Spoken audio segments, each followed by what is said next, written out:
नारे तकबीर, अल्लाहु अकबर, नारे तकबीर, अल्लाहु अकबर।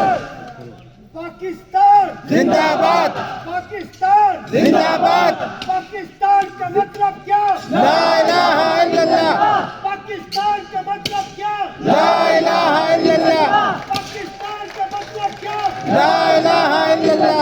दिल दिल पाकिस्तान, दिल दिल पाकिस्तान, दिल दिल पाकिस्तान, दिल दिल पाकिस्तान, जान जान पाकिस्तान, जान जान पाकिस्तान, पाकिस्तान रेजर जिंदाबाद, पाकिस्तान आर्मी जिंदाबाद।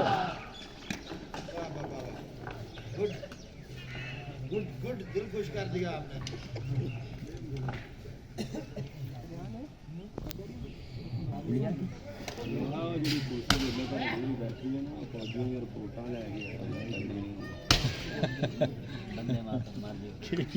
अपना बीमार ही नहीं भाई लेके आए।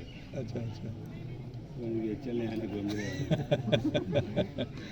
और फोटो हाँ बीमार हुए मेरी जानी बार बार वहाँ